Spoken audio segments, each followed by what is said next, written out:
मंत्रालय में भ्रष्टाचार के विरोध में 90 कर्मचारियों का आमरण अनशन, दोषी अधिकारियों पर कार्रवाई की मांग।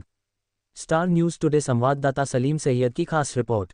मुंबई, जून। मुंबई मंत्रालय में कथित भ्रष्टाचार के खिलाफ कार्रवाई की मांग को लेकर 90 कर्मचारी आमरण अनशन पर बैठ गए हैं। जय भारत प्रजासत्ताक समाजवादी भारत पार्टी अध्यक्ष पंकज शिव भगत सहित अन्य कर्मचारियों ने इस आंदोलन में भाग लिया है। पंकज शिव भगत ने पत्रकारों को बताया कि मंत्रालय के लोक निर्माण विभाग के अंडर सेक्रेटरी रंजीत अहरे पर वर्ग 4 के 65 सेवानिवृत्त कर्मचारियों के बकाया भुगतान से जुड़े मामले में भ्रष्टाचार करने का आरोप है। उन्होंने मांग की कि पूरे प्रकरण की निष्पक्ष जांच कर दोषी अधिकारियों के खिलाफ पुलिस में आपराधिक मामला दर्ज किया जाए। उन्होंने आरोप लगाया कि 65 सेवानिवृत्त कर्मचारियों का झूठा रिकॉर्ड तैयार किया गया है। इस मामले में शामिल अधिकारियों के विरुद्ध कड़ी कार्रवाई करते हुए उनकी सेवाएं निलंबित की जानी चाहिए। पंकज शिव भगत ने कहा कि भ्रष्टाचार निरोधक विभाग को संबंधित अधिकारियों की उस समय की चल और अचल संपत्तियों की जांच करनी चाहिए। उनका आरोप है कि रंजीत अहरे ने त्रुटियां दूर होने के बाद भी करीब 1.5 वर्ष तक फाइल अपने पास रखी। उन्होंने कहा कि 1980 से 81 के दौरान वर्ग 4 कर्मचारियों के बकाया वेतन के भुगतान को लेकर उच्च न्यायालय भी आदेश दे चुका है, इसके बावजूद कर्मचारियों को न्याय नहीं मिला। उन्होंने मांग की कि संबंधित अधिकारियों के सभी कार्यों की विस्तृत जांच कराई जाए, उनकी संपत्तियों की भ्रष्टाचार निरोधक ब्यूरो यानी एसीबी से जांच कराई जाए तथा उनके खिलाफ आपराधिक मुकदमा दर्ज किया जाए। इन्हीं मांगों को लेकर 90 कर्मचारी मुंबई के आज़ाद मैदान में 9 जून 2026 से अनिश्चितकालीन भूख हड़ताल पर बैठे हुए हैं।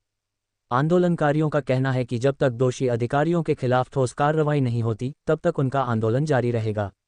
इस अवसर पर प्रजासत्ताक समाजवादी भारत पार्टी के संस्थापक अध्यक्ष पंकज शिव भगत ने कहा कि कर्मचारियों को न्याय दिलाने और भ्रष्टाचार के खिलाफ लड़ाई को अंजाम तक पहुंचाने के लिए यह आंदोलन जारी रहेगा। हे आंदोलन 9 जून 2026 पासून आझाद मैदानावर चालू आहे। हे आम्ही जे कर्मचारी आहोत, हे सार्वजनिक बांधकाम विभाग यामधले सर्व हे चतुर्थ श्रेणीचे कर्मचारी आहेत, वर्ग 4 चे ड मध्ये काम करणारे। याने दुसरा शनिवार आणि चौथा शनिवार हे शासनाच्या सुट्ट्या आहेत।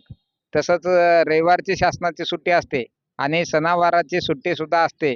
त्या दिवशी आमच्या सर्वांकडून यांनी काम करून घेतलं आणि काम करून घेण्याचा मोबदला यासाठी आम्ही यांच्याकडे मागणी केली होती। यांनी ती मागणी मान्य केली नसल्यामुळे आम्ही न्यायालयामध्ये गेलो। न्यायालयामध्ये उच्च न्यायालय मुंबई यांनी 10 फेब्रुवारी 2021 ला आमच्या बाजूने निर्णय दिला। न्यायालयाने सांगितलं की यांना एका वर्षामध्ये 45 दिवस ग्राह्य धरून यांना हे दुसरा आणि चौथा शनिवारचे पैसे देण्यासाठी न्यायालयाने आदेशित केलेला आहे, ऑर्डर काढलेले आहे। मग हे आमच्या विरोधामध्ये उच्च न्यायालयाच्या आदेशाच्या विरोधामध्ये सर्वोच्च न्यायालयामध्ये डिपार्टमेंटचे लोक गेले होते, परंतु डिपार्टमेंटच्या याचिकेला सर्वोच्च न्यायालयाने सुद्धा फेटाळून लावलेलं आहे आणि सर्वोच्च न्यायालयाने सांगितलेलं आहे की उच्च न्यायालयाने जो आदेश दिला त्याची अंमलबजावणी करा, असं त्यांनी त्या आदेशामध्ये म्हणलेलं आहे। परंतु गेल्या 2 वर्षापासून आमचे पैसे मंत्रालयामध्ये पडून आहेत, मागणी केलेले 7,90,00,000 रुपये 90 कर्मचाऱ्यांच्या मागणीचे आहेत, मंजूर होऊन आलेले आहेत डिपार्टमेंट कडून। परंतु हे मंत्रालय आमच्या या पैशाला देत नाही। आज देतो, उद्या देतो, आता पुढच्या आठवड्यात करतो, या आठवड्यात करतो, हे काम होऊ द्या, ते काम होऊ द्या म्हणत त्यांनी जवळपास 2 वर्षाचा कालावधी घातलेला आहे। त्या ठिकाणी अवर सचिव रणजित अहिरे या नावाचा व्यक्ती आहे आणि तो म्हणतो की आता तुम्ही या सगळ्या सेवानिवृत्त झालेल्या कर्मचाऱ्याकडून पैसे जमा करा आणि मला 40 लाख रुपये द्या, मी तुमचं काम करून देतो। आणि त्यामुळे आम्ही हे आंदोलन चालू केलेलं आहे। याच्या अगोदर त्यांनी 2020 मध्ये याच संदर्भामध्ये दुसऱ्या आणि चौथ्या शनिवारच्या पैसे वाटपाच्या देण्याच्या संदर्भामध्ये त्यांनी शासनाने 38,94,000 रुपये त्यांना दिले होते वाटप करा म्हणून नांदेडला। तर त्यांनी ते पैसे वाटप न करता बनावट रेकॉर्ड तयार करून 65 लोकांच्या नावावर यांनी पैसे खाल्ले आणि शासनाला त्याचा उपयोगिता अहवाल ऑडिट केलेलं नाही शासनाकडे 2020 पासून। शासनाच्या नियमावलीप्रमाणे प्रति वर्षाला 31 मार्चला रात्री 12 वाजेपर्यंत ऑडिट सादर करावं लागतं।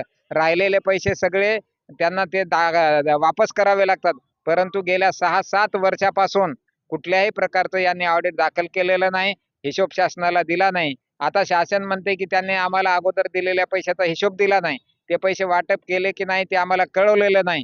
मग पुन्हा पुन्हा आम्ही तुम्हाला एकाच विषयावर पैसे कसे द्यायचे?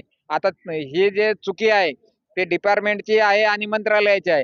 सगळे मिळून मिसळून वाटून ते त्यांनी अडचण निर्माण केलेली आहे. एक तर पैसे खाल्ले डिपार्टमेंटच्या अधिकाऱ्यांनी आणि मंत्रालयाच्या अधिकाऱ्यांनी वाटून खाल्ले आणि आता म्हणजे आमचं या कामामध्ये ते 2020चा मुद्दा पुढे करतात. आमचं काम आहे 2024चं आणि ते 2020चा मुद्दा पुढे ठेवून आमच्या पैशाला देण्यासाठी टाळाटाळ करतात. दिवस काढून नेण्याचं काम करतात. तर आमची मागणी अशी आहे की संबंधित जे दोषी अधिकारी आहेत त्यांच्यावर कायदेशीर कारवाई झाली पाहिजे. त्यांना अटक झाली पाहिजे. त्यांच्यावर निलंबनाची कारवाई झाली पाहिजे. सस्पेंड झाले पाहिजे ते आणि त्यांच्या संपत्तीची एसीबी मार्फत चौकशी करून एसीबी मार्फत त्यांच्यावर कारवाई झाली पाहिजे. अँटी करप्शन मार्फत त्यांच्यावर कारवाई झाली पाहिजे. ही आमची मुळामध्ये मागणी आहे. त्याच्यानंतर आमचे हे 90 कर्मचारी आहेत.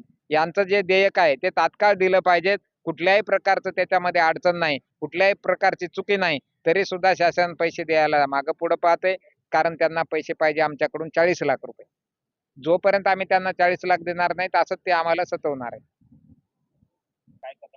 आता जर आमची मागणी आम्ही कायदेशीर मागणी आहे आमची न्यायालयानं मंजूर केलेली आहे, हायकोर्टानं मंजूर केली, सुप्रीम कोर्टानं मंजूर केली.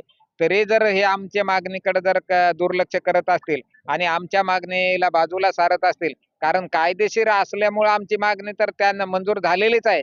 परंतु ते जर पैसे देण्यास टाळाटाळ करत असतील, तर आम्ही सरळ सरळ पोलीस स्टेशनमध्ये त्यांच्या विरोधामध्ये गुन्हे दाखल करणार आहोत आणि पोलीस स्टेशनमध्ये गुन्हे दाखल करणार आहोत आणि न्यायालयातूनही त्याच्यावर गुन्हे आम्ही दाखल करू.